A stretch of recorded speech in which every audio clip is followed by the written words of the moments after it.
Obey taxi. Taxi payer.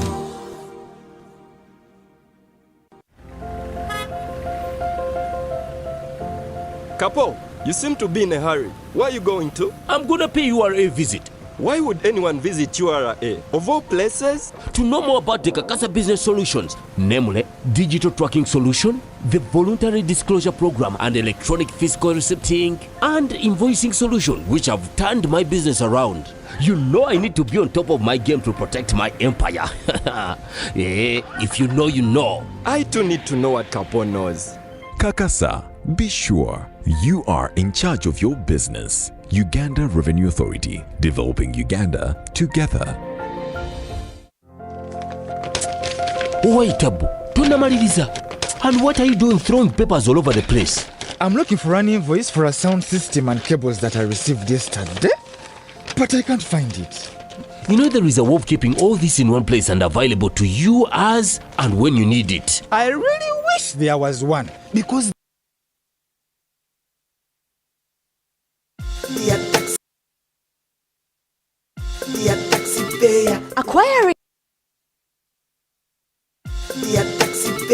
Acquiring a tin is now easier than ever before with a new interface that is brief, simple, and cuts out all the excess fields from previous applications. All you need is your national ID or driver's license or passports and internet access, and you're good to go. No more waiting in long queues, as you can now acquire a tin instantly from wherever you are. Remember, it's free. Experience our new and improved modern interface that is user-friendly. Thank you for paying your taxes. Uganda Revenue Authority, developing Uganda together.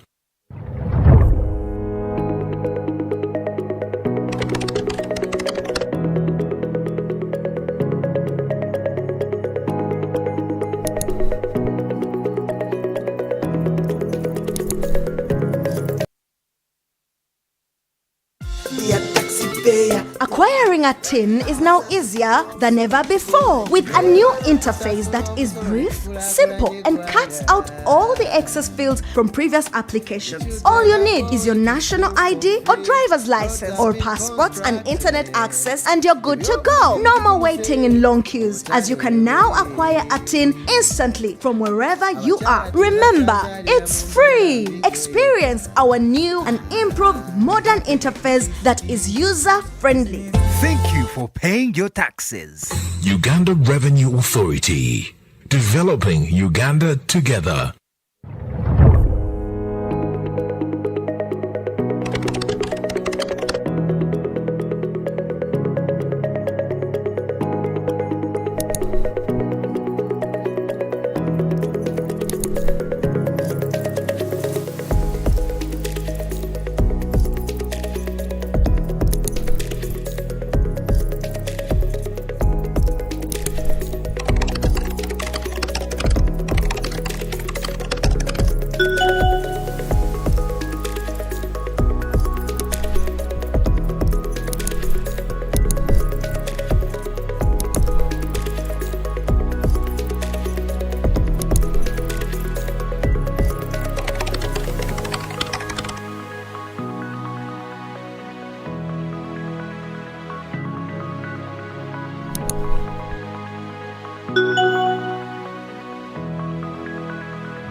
Uganda Revenue Authority, developing Uganda together.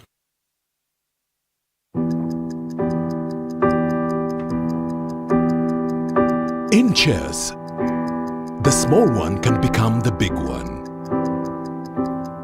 It's the same here. And here too. Watch every move. Record every number so you can plan better.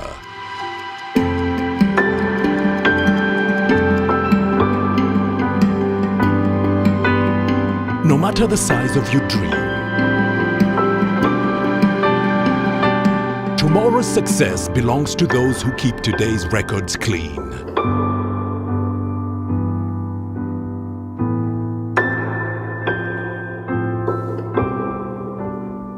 File your returns today. Uganda Revenue Authority. Developing Uganda together. Welcome and good morning. This is the Revenue Pulse, a program on URA TV that brings you regular updates of URA's collections against the intended target. My name is Noella and we're excited to bring you this program today. The target currently stands at 22.5 trillion that was set by the Ministry of Finance, the supervisors of URA, for the financial year 2021-2022.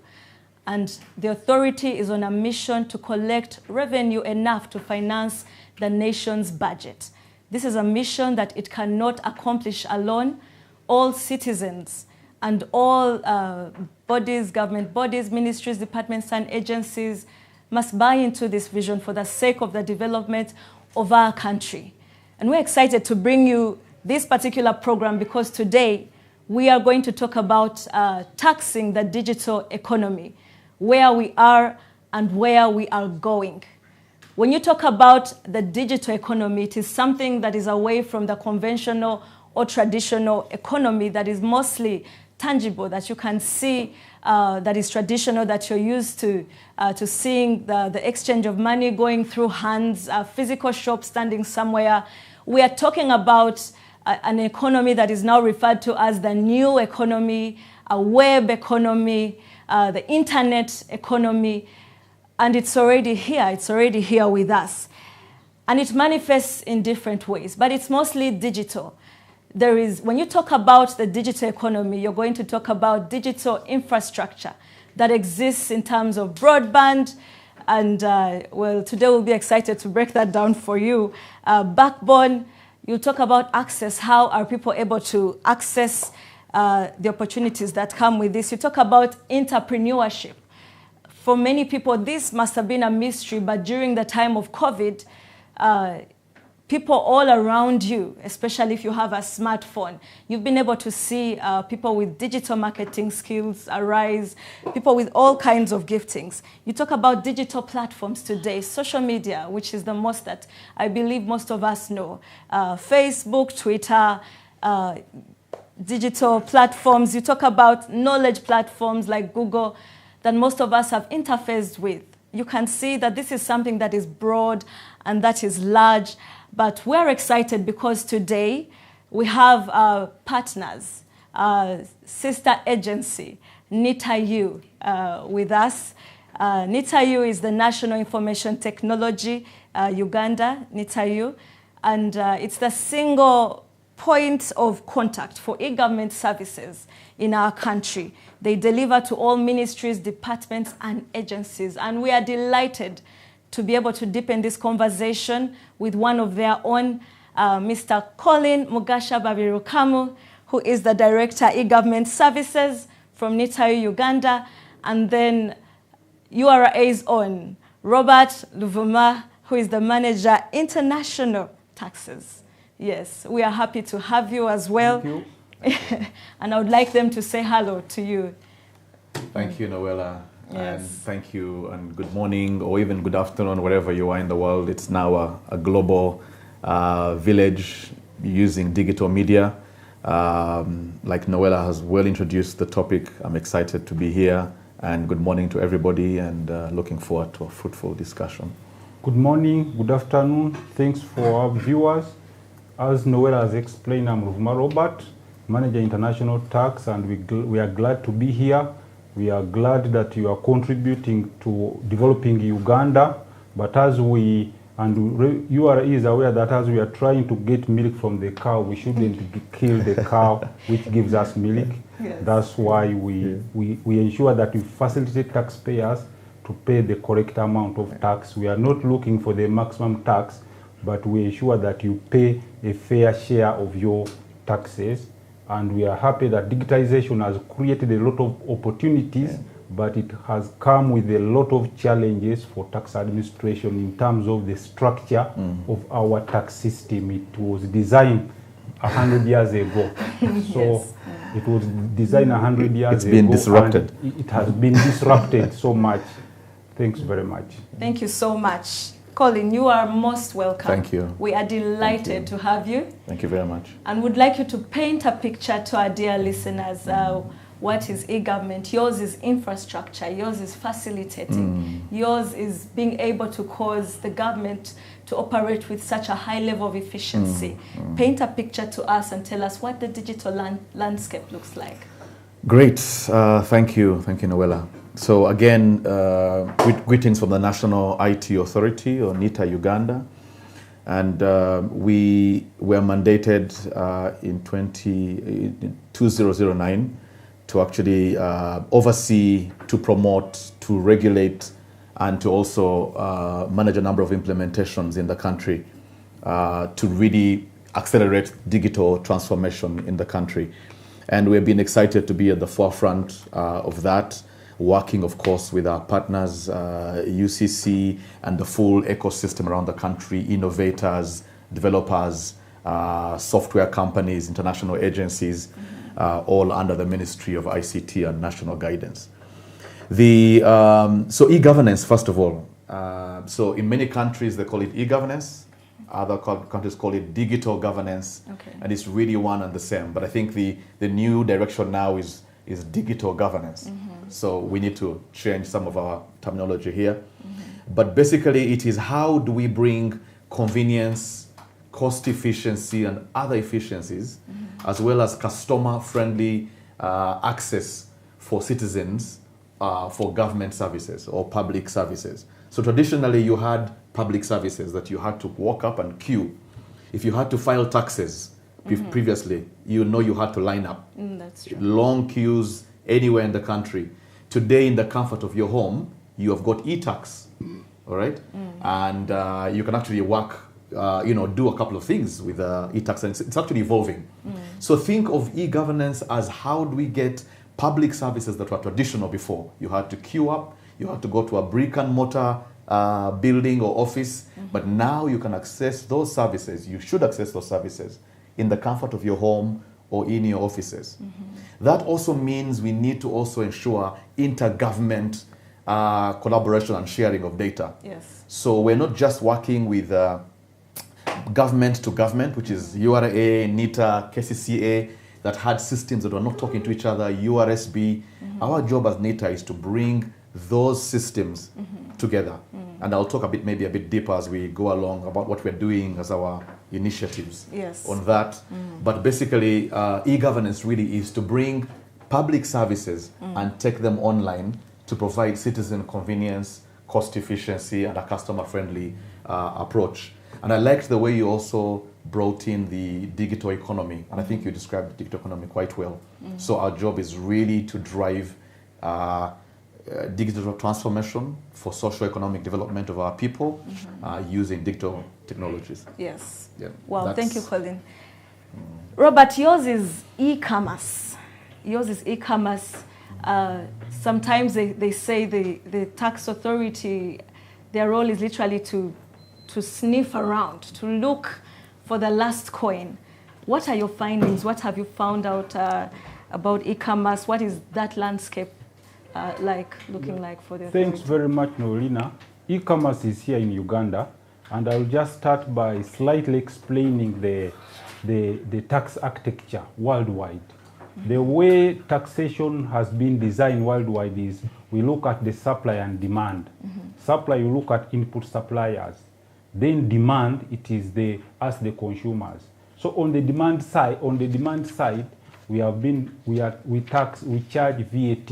VAT is a destination tax, which is a consumption tax. Whenever you buy something, you are supposed to pay 18%. That is on the VAT side.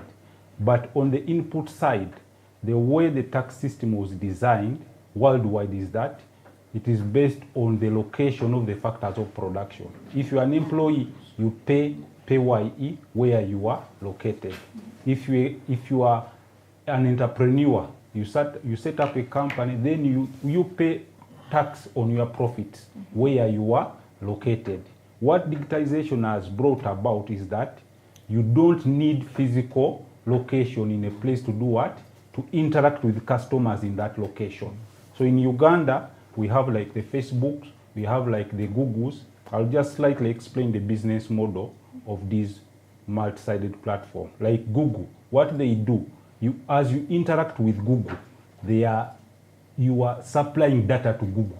You are supplying information to Google about your preferences. So what they do, they monetize this information and they sell it to what? To advertisers. The challenge with that is that for you who is interacting with Google, you are not paying anything. So it's a free service, but they are collecting information from you and they sell it to advertisers. That's why as you are searching the internet, you see adverts coming to you. And that's how they are able to raise revenue. You'll find that business which used to go to our traditional brick and mortar companies like New Vision and all that, they are losing that business. The other area you can talk about is entertainment. Now, Netflix, you can pay direct to Netflix and have a movie on your what? On your telephone or on your screen. So it has disrupted our traditional system such that on the consumption side, we can charge what? We can charge VAT. But the profits which are generated by those big multinationals, we are not able to tax them because they are not physically present in Uganda. An example, even some local, what we call the local platform holders, like Safe Border, those platforms are not here. They are resident outside Uganda because this is an age of, it's called the knowledge age. What somebody does is that I develop a platform.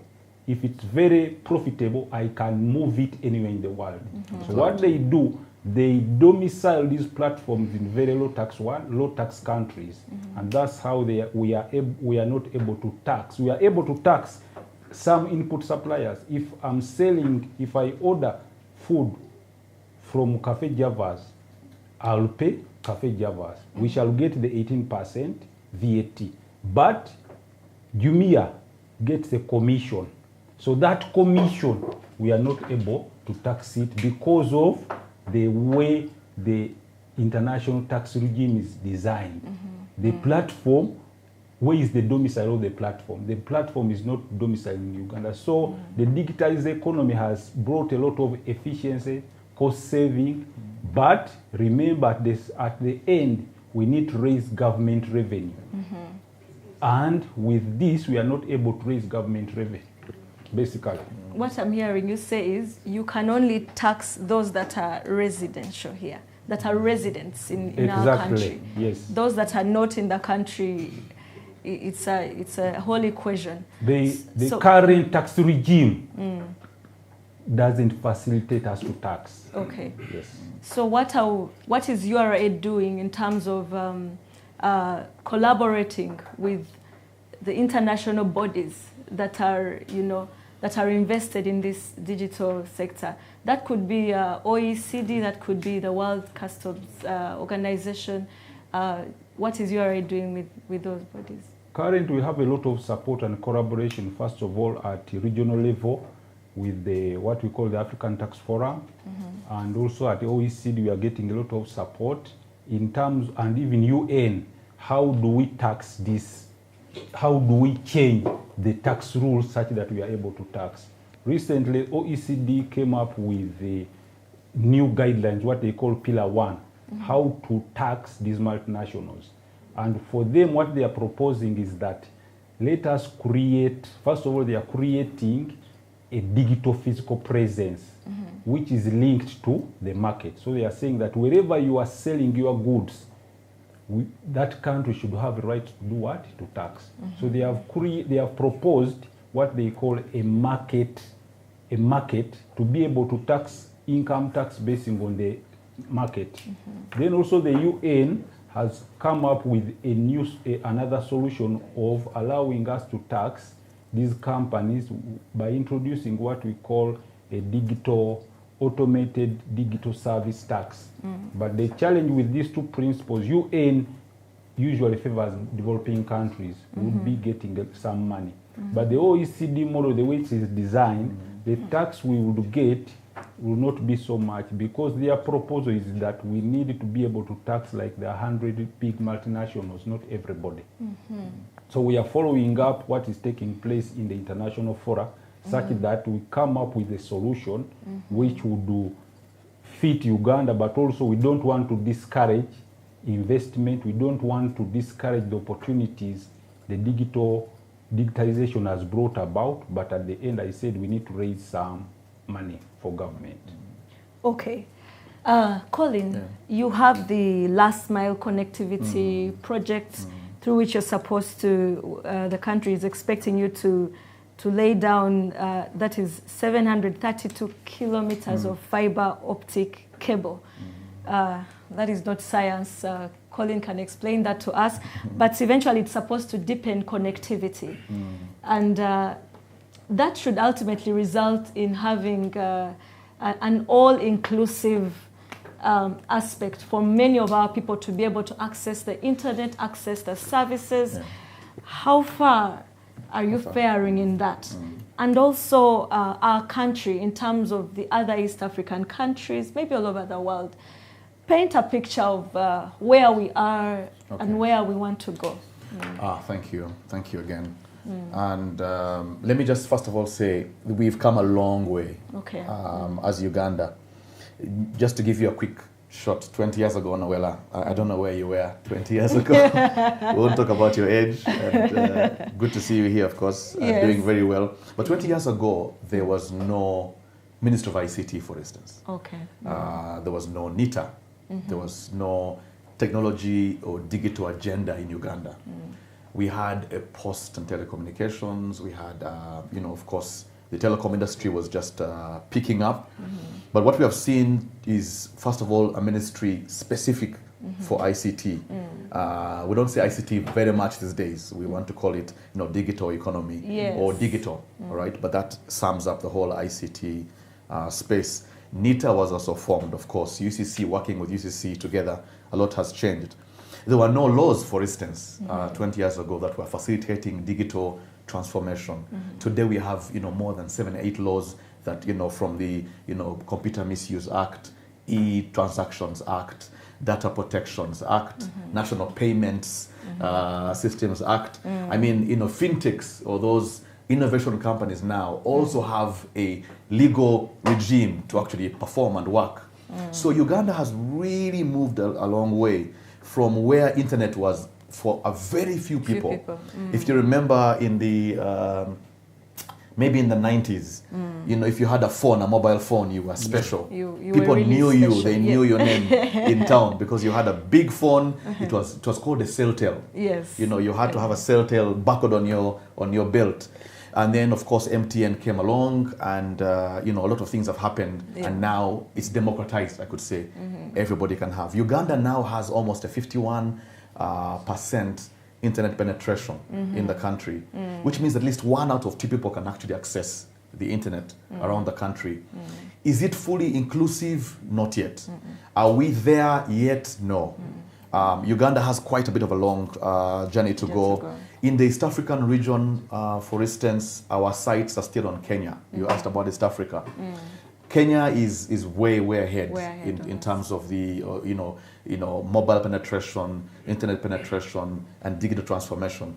For instance, I lived and worked in Kenya for about 5-6 years, but it's an almost cashless society. When you land in Kenya, from the border man to the saloon, to the Uber, to just about anything. You can use M-Pesa. You don't have to wait for change. In Uganda, the guy has to go around looking for change for 30 minutes. The shopkeeper lives in the shop, goes looking for change and comes back because we're still using cash. So digital finance is also another measure of how we are moving. And in Kenya, you can see M-Pesa has moved.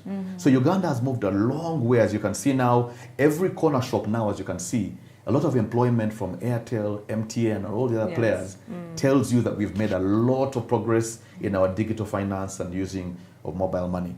So obviously the landscape has changed a lot, Noella, I must say.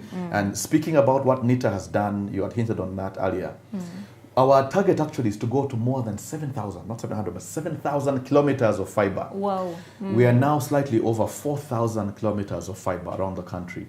We are in about 45% of the districts in Uganda where we have laid fiber optic cable. Yes. We still have to go to what you call last mile. Last mile is really to the last person, to the last health center, the last school. We must make sure we've got presence there. Because the more you bring infrastructure in there to also complement, of course, what telcos are doing. Telcos have base stations, by the way, in most places of the country.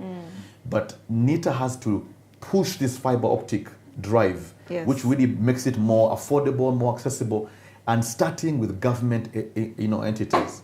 So imagine if every school, government school, if every health center, down to the last one at the parish level, actually had fast, accessible internet, that in a sense translates into economic, socioeconomic growth Yes. and efficiencies. So we've moved quite a pace. In East Africa, again, just to paint a quick picture, so Kenya is definitely still very high up.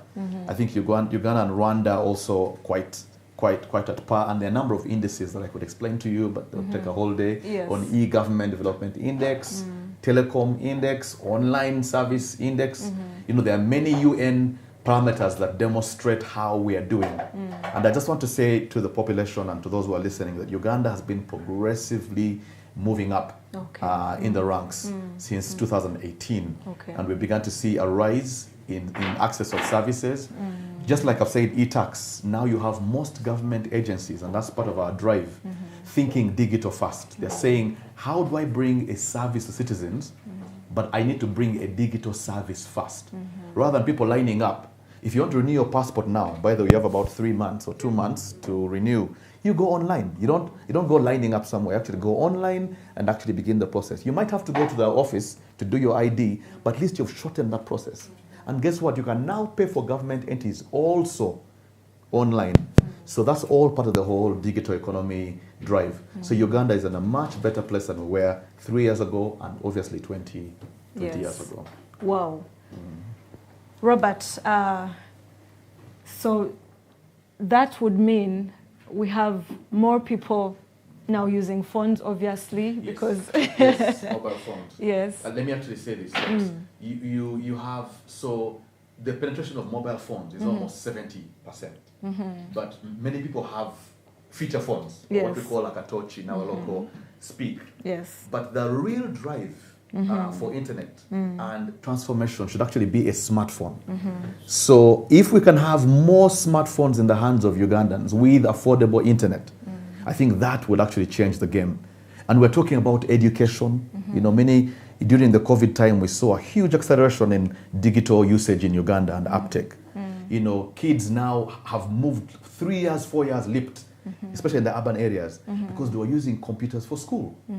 But we had many people in the rural areas that were excluded from this because of the cost of internet and access to devices. It's a discussion we can actually have today.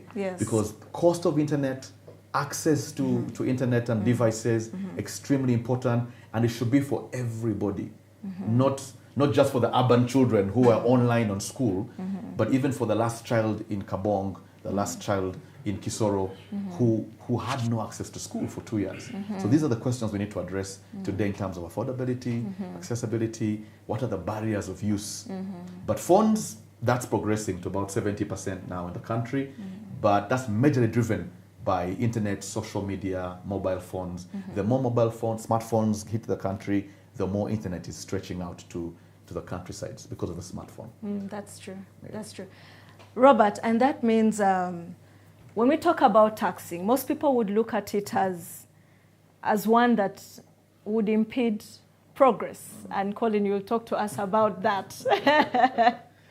But when you talk about the presence of multinational companies operating incognito, or really they are cognito, but the profits and that they're ferrying out of our country, then we would look at taxes as something that is securing what belongs to us.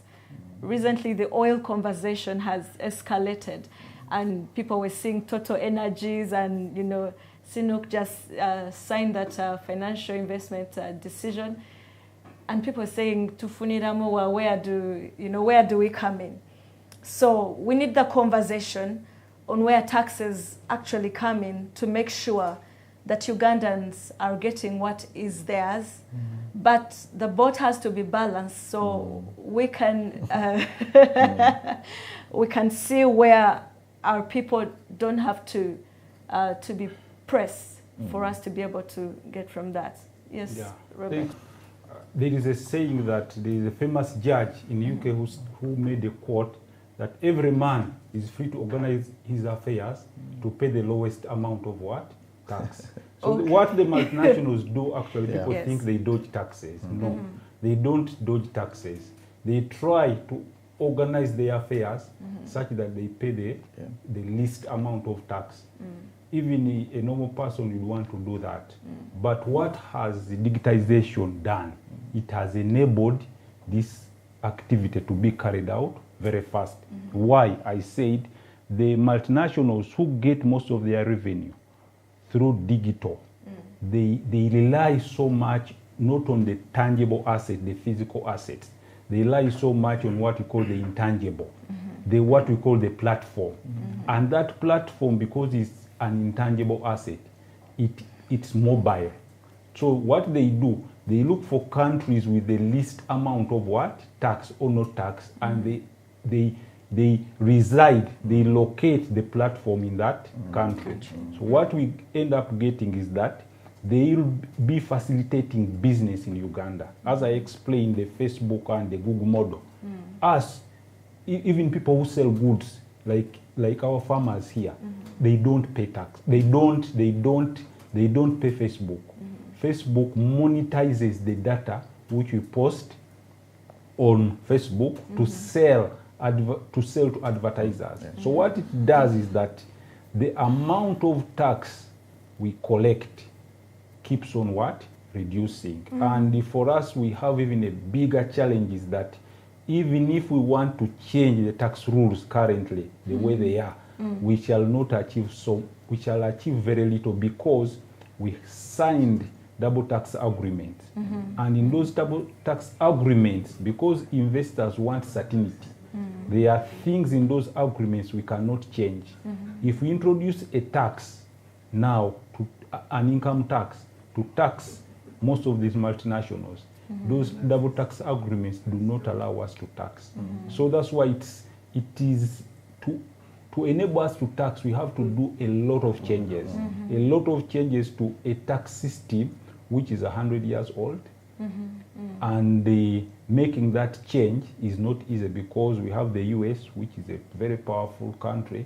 And you know that these big multinationals are coming from US. You heard France wanted to tax, US wanted to retaliate. They're saying you cannot discriminate against what? Our people.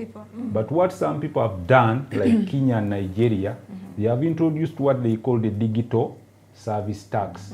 And in Uganda, we are thinking about introducing it, but it's a small, you start with a small amount, 0.5% or between 1 and 3% of turnover.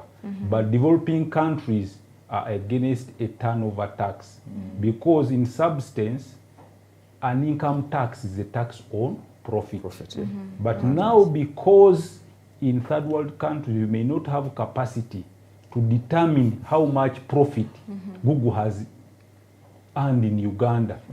We say, let us impose a tax on payments from Uganda to Google.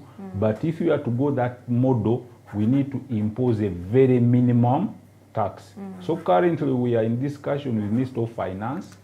We are following what is taking place in the international arena such that we either go the OECD model or we go to the UN model, but we believe that the UN model would give us more tax because the OECD model, the way it is designed, what they are doing, they are getting the total profits earned by a multinational.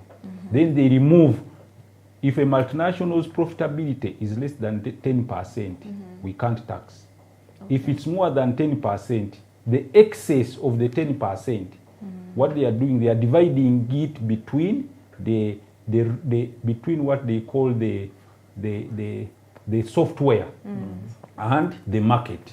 So they are giving 75% to the software. Then they are giving 25% to the market. And the 25% is divided among all markets in the world. Wow. That's why you see the OECD model, it means 10% in excess, the excess of 10%, we take 25%, divide by all countries. What you get will be extremely small. That's why you prefer the UN model where we are saying whatever payment is leaving Uganda, and that one is easy, you can just get a gateway platform. Let us tax a smaller amount, even if it is 1% or 0.5%. But that one will depend on whether we are able we are able to stand the pressure from US. Yes. I think I'll get back to you with what interventions or smart solutions. There's a smart solution like IFRIS that has been able to sort transparency, of how people are trading in our country. But before we come to that, I'll get back to Colin with the same question. Because you would think when we tax, it would be the same thing with the excise duty, and that is keeping certain wrong products at bay. When you talk about cigarettes and all that, then you're limiting consumption to protect people.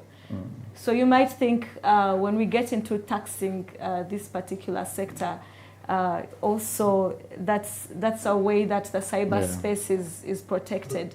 We control who comes in, and we make sure that those that are coming in are safe. I heard that in China there's no Facebook, there are no US platforms, in that country.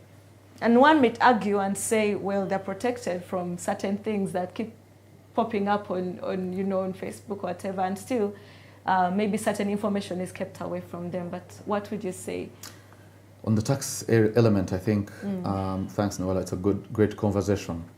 First of all, I think it's important to note that the real driver these days, it's exciting to have oil, but data is becoming possibly the most important resource any country will go for. And digital transformation or socio-economic transformation is easily achievable using digital technologies and ensuring that Ugandans become, digital citizens, yes. I could say. And it basically means giving them affordable internet, and it also means giving them affordable devices. All right? So the only way we can drive, first of all, job creation in Uganda, when you see all these young people, like I said, at the corner streets, even up country, wearing MTN, Airtel aprons, they actually have jobs because of the digital space. They'd have been home idle waiting for a formal job somewhere, but now they can actually become small entrepreneurs just by using a mobile phone. You have seen more bank agents now around the country, with the agency banking. It's just opened up a complete new shift for the young people and for businesses, for families, because now in your small corner shop again, you represent 3 international banks. Absa, Stanbic, people can cash in, cash out, you have points of sale. This is the kind of ripple effect that digital does. But what must you do for the citizens? You must make sure that internet is affordable and devices are affordable. Now, I must say that the cost of these two things, internet and devices, I mean a smartphone, a laptop, a tablet, anything that really delivers a digital service, if those things are inaccessible or not affordable to the common person far off, then it creates a barrier for use, or it creates a barrier for entry for these young entrepreneurs looking for jobs. And that, of course, slows down the economy. Now, what things would affect the cost? The cost of internet or devices, I must say, would be affected by a number of factors, right? Like the cost of internet, for instance, in Uganda has come really down over the years. Yes. Are we where we need to be? No. But we used to be at about $1,800 per megabit per second in 2008. NITA worked through these sort of rhythms, and we still lead that direction with telcos to bring down the price now to $70 from $1,800, $70 per megabit per second. Are we there? No, we need to go lower. We need to go half that or even way lower to a place where you almost get a sense that internet is free. Yeah. But that's an end state. So that direction must be taken. But how do you get there? NITA has to work hard to drive that from a national perspective, the Minister of ICT, to really drive the price of internet down. But over on top of all that are taxes. Okay? So taxes obviously overlay on top. I'll give you an example. Accessing, broadband or internet, you've got the 12%, excise duty. It's a very popularly discussed excise duty, and I'm sure, you can share a bit more. Thank God, first of all, that OTT is not there anymore, right? And that was quite a barrier. And I'm part of the government, so I understand there's a need for domestic, expanding a domestic tax base or revenue collection, as you also increase the livelihood of the citizens by giving them affordable access. So there must be that balance. But they are common. I'll just give you maybe one or two or three, and he's the expert. You have the 12%, for instance, excise duty on internet. That's, I must tell you, in a sense, the sense that we get with NITA, and from a personal perspective as a promoter of e-commerce, is that still feels like on the higher side. Because then whatever you do, that cost is passed on to the end user. All right? So it is not exactly absorbed by telco companies. I don't think all of them absorb it and not pass it on. Some have actually declared that they absorb it in their own commercial and profitability. But many of them will pass it down to the end user. So finally, the person who wants to jump onto and get an internet connection in Karamoja and in Arua and in Rukunjiri and every far place has got to now think about that 12% over on top. So we need to have that conversation. You talk about devices. Devices obviously still have VAT on them. There's a time, and I need to be corrected, there's a time where laptops and computers were actually VAT exempted. And no, that came back. And it means you must always think about VAT over and above any device you're buying. Most institutions in Uganda, especially government institutions, still use, like URA, we still use imported software because our development and developers are working hard on local solutions, which NITA and Minister of ICT are really working hard with. And fintechs are bringing lots of solutions, but we still import software. Your e-tax system is still imported because of the complexity of it. IFMS using Oracle and Microsoft systems.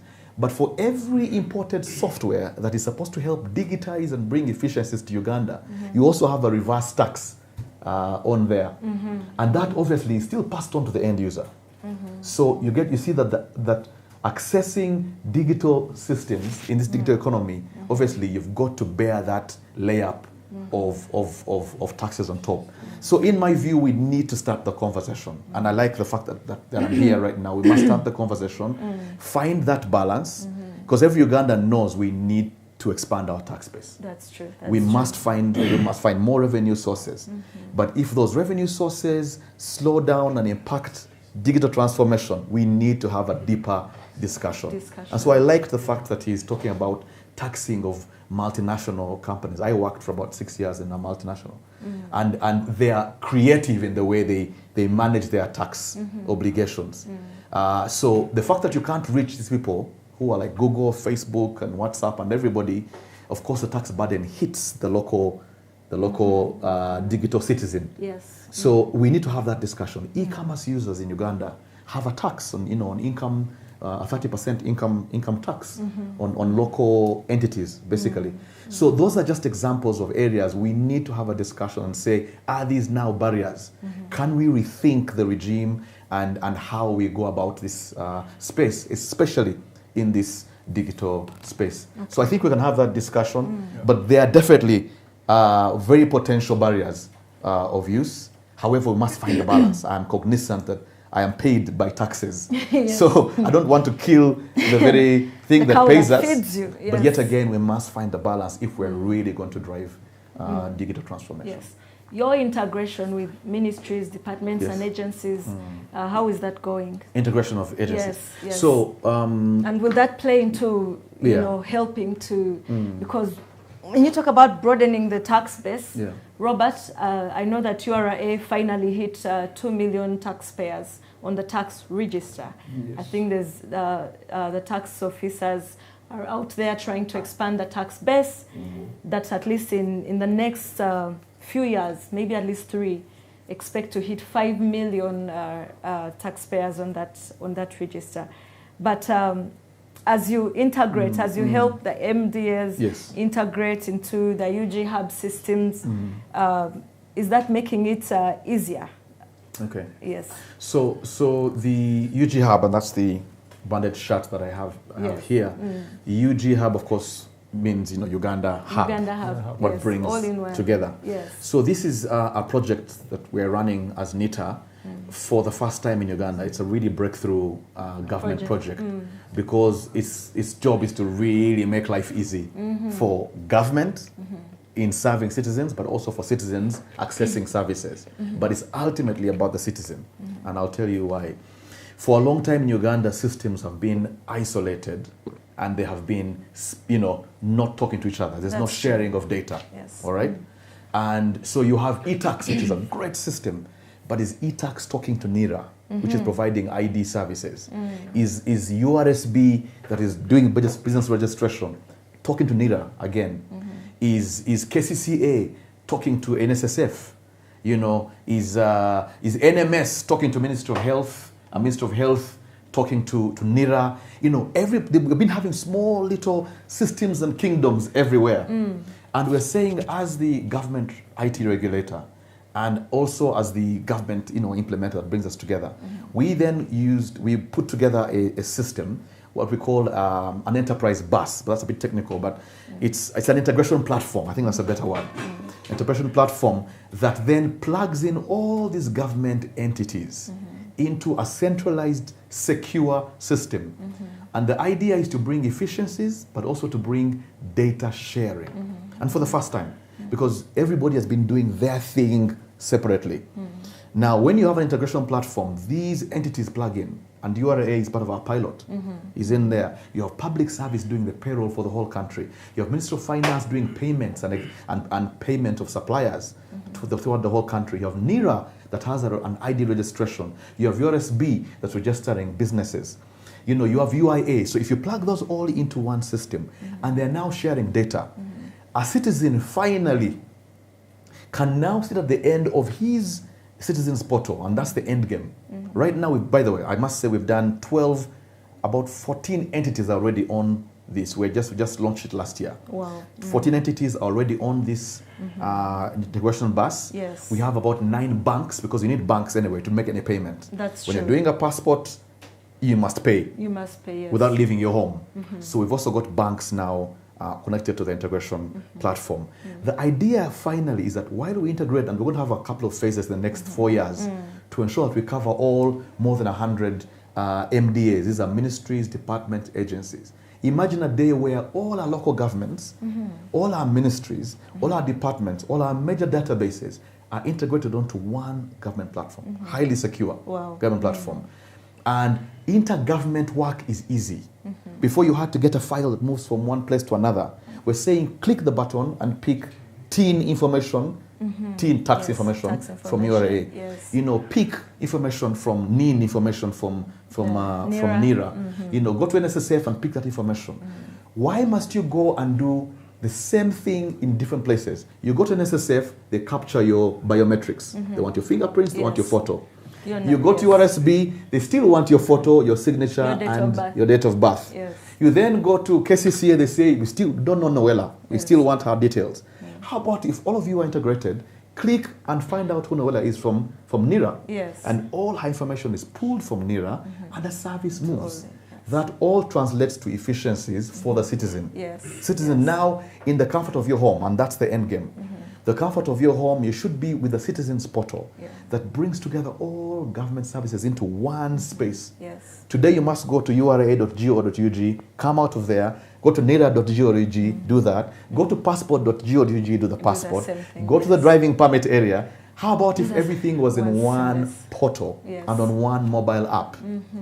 But you must first integrate agencies behind the scenes, then present citizens with one interface for efficiency. Yes. So that's the end game that we want to do. It might take us about four years of rolling out, but we started and the pilot is done. We're now moving towards phase 2 and we're quite happy with the progress. We'll be sharing a bit more about the Citizens Portal.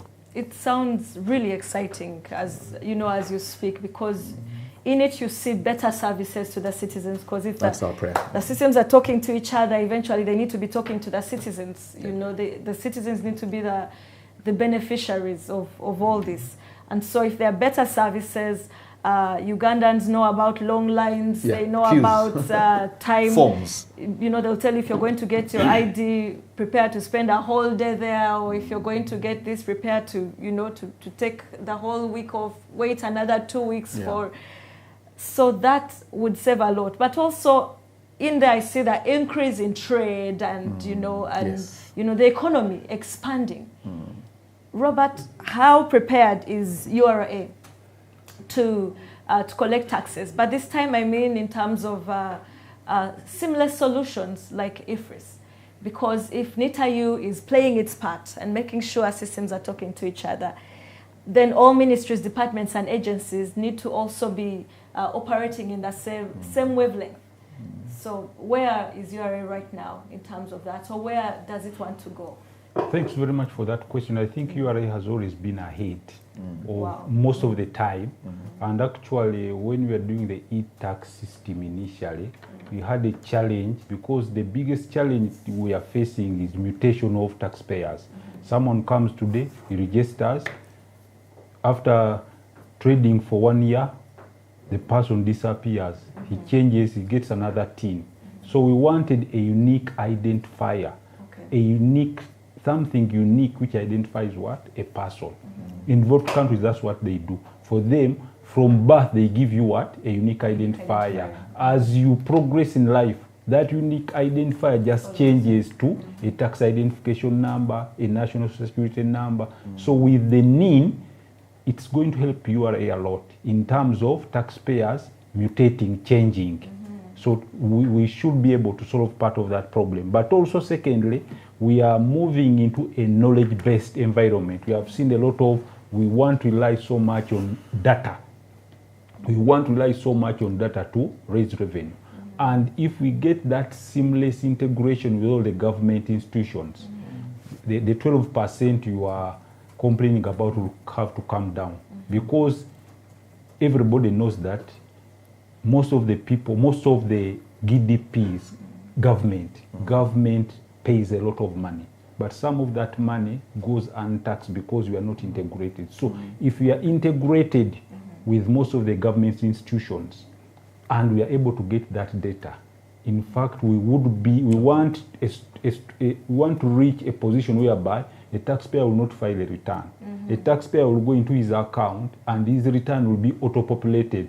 We just tell the person that actually you got money from here, you got money from here, just confirm and submit if there is anything we have not included. So integration will go a long way in facilitating URA. The other issue is about, you see, information is very important. It's knowledge, it's everything. So what digitization has enabled the taxman is actually finding information. Many people advertise on Facebook. The only challenge is sometimes when people are on Facebook, they are not looking for revenue. But on Facebook, you see somebody advertising for property, rent. Are we getting all that? So what we are doing, we have our foot soldiers, we have our internet soldiers, searching those social media to see who is advertising, and actually they give perfect information about their location, all that. But that one is an internal one. It's not so much of a problem like the multinationals who are not here. So URA is prepared for this. We have always been at the forefront of digitization, and we hope that with seamless integration, the 12% should be able to come down. Wow. Yes. We are 3 minutes into the end of the revenue fast. That seemed to just roll by so fast. So before we come to our parting shots, the Estonia miracle. Yeah. Yes. Estonia? Estonia miracle. Yeah. I listened to your last interview and you talked about it. And it seemed, when someone speaks of something and transports you into some utopia, and you get excited and you imagine where you could be, paint that picture for us. The Estonia. Well, Estonia is a really small country, and I hope they remain safe. They're not far off from Russia in terms of their location. But it's a very small country that found that going digital economy was the fastest way to really heighten the government productivity and GDP. And so they didn't have a lot of resources. Uganda has a lot of natural resources. Estonia doesn't have that many. So they decided to go the digital way, and they're doing extremely well. In the world right now, they are in the first two, between South Korea, Denmark, and Estonia, the very top of digital governance and economy. But in Estonia, a small country like Estonia, citizens don't have to leave their homes, but for only two things. That's what I mentioned that time. For divorce, unfortunately, you have to show up at the office in physical, and also for mortgages or property, you must show up at the office. But there's nothing else that would need you, citizen, to leave the comfort of your home, from taxes to voting, done with an app. Because guess what? Their ID system is electronic. Now that's the place we must go. I liked the conversation Robert is bringing. We need to make sure integration happens, and we support NIRA and the NIN, because a NIN is at the center of any digital governance that you must do. Citizens must be known online. Are you actually Noella transacting? When it comes to e-commerce, are you the one paying? Are you actually the one voting? Guess what? Your NIN is extremely important. So Estonia covered that electronic ID and embedded it into their systems. So in the comfort of your home, you can vote. You can use your bank, of course. Now we're doing that in Uganda. Schools are happening, remotely. Hospitals can, you can get remote help. So it is an ideal thing as Uganda that we're looking at. We had to begin dreaming, so we picked Estonia as a model that we are watching. We visited Estonia. We are watching to see how we model our plans towards Estonia. But the fact is, finally, every citizen must have convenience, cost efficiency, and a customer-friendly manner of approaching public services. That is what e-governance, true e-governance is about. So our eyes are on Estonia. We hope we can get there in a few years. Certainly. Yeah. Robert, your parting shots as a taxman. As a taxman, our eyes are on IFRIS. We have been having a lot of challenges with VAT. If you check our register, we are in a VAT offset position. And the biggest challenge with VAT, we have been having a lot of invoice fraud. That's why we introduced the IFRIS system, such that whatever invoice is being issued by the taxpayer, we are able to do what? To track that invoice. The challenge we are having is that the uptake is still low, but we encourage taxpayers to enroll on the IFRIS system. First of all, it's going to simplify a lot of things. You don't need to keep books of account. Your sales are already in the system. If you are buying from people who are IFRIS registered, it means your purchases are already there. It implies that at the end of the period, your accounts are ready, already in the system. It means that you may not need to submit a return. We shall give you a return auto-populated with what you have sold, with what you have claimed. Then also, if you have a refund and you're on IFRIS, it will be easy to do what? To give you a refund. We shall not be able to. It's not necessary to audit because we have all the information. So I encourage our taxpayers to enroll onto the IFRIS system such that our interactions with you will be minimal. Because if we know what you have sold and we know what we have purchased, it's not necessary for us to come auditing you always. So I urge you, most of the taxpayers, to those who are within the VAT bracket, but also there are those you can voluntarily register on IFRIS even if what you are selling is not VATable. It will help our small taxpayers who cannot manage the cost of keeping financial statements, the cost of accountants. With IFRIS, if you train, you can train a person who is not even an accountant to be able to capture the invoices and all that. So that one will help us move from the 12% downwards. URA is very ready for this. We are soon going to enforce those who are not issuing invoices. So I encourage all taxpayers to issue invoices. The penalties are huge. We have not been imposing some, we have been lenient, but as time progresses, we need to do what? To start biting. Okay. Yes. Thank you so much, Robert. Yes. Yeah, no, allow me to also just sort of close by, first of all, thanking URA. And I'm not saying this because I'm in your studios, your beautiful studios here. Because, first of all, as a promoter of e-governance and our job to do this, I must say, URA, you have been at the forefront. And I can say that very comfortably because practitioners are listening and industry players are listening. URA has been at the forefront of digitization. And I think among the MDAs, totally at the top in terms of being the trendsetter. Yes. You probably have one of the most mature IT systems and back-end systems. And so there is definitely a commitment to drive using technology. And I thank you for the commitment to have further discussions on this. I'm happy to bring some brilliant minds from the ICT Authority of Uganda. Thank you. To bring, FITSPA and some of the associations to just escalate this discussion a bit more so that you listen from industry players also, from actual digital economy practitioners. Let them come here and just share a bit more with you and have a conversation around some of the barriers that are affecting them. So I really want to organize that if possible, to bring them here. Let's have a further conversation. But I want to say thank you to URA for thus far that we've come. And I want to say that obviously digital transformation is definitely the way to go for us to get to middle income status and for us to be able to increase the household income of our people. So whatever we can do to really bring down affordability, or rather to close affordability and also accessibility of these services would be very welcome in this time. So thank you. Thank you, Colin. I think next Friday we are ready for that team. Wow. So tell them to I am going to get on it. We'll be here ready for you. Thank you. Well, that's it, our dear listeners. We're excited, and our viewers, thank you so much for tuning in. Well, the tax to GDP ratio, our tax to GDP ratio is still low at 13%. Most countries in sub-Saharan Africa are at least at 16%. So the drive to get economic independence is still on, and it should affect every single citizen. We all need to be embedded in this. We are excited. We want to thank you, NITAYU Uganda, for giving us your very own Mr. Colin Mugasha Babirukamu. Thank you so much for the discussion, and we're ready to continue with that next week on Friday. Thank you so much, Manager, International Law, our own Robert Luvuma, with 26 years of tax experience. From us to you, thank you so much. See you next week.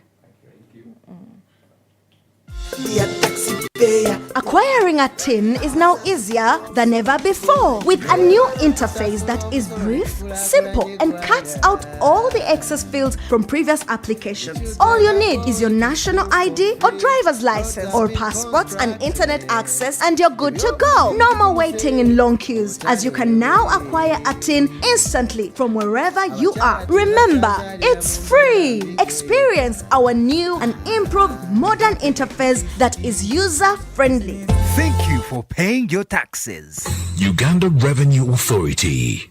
Developing Uganda together.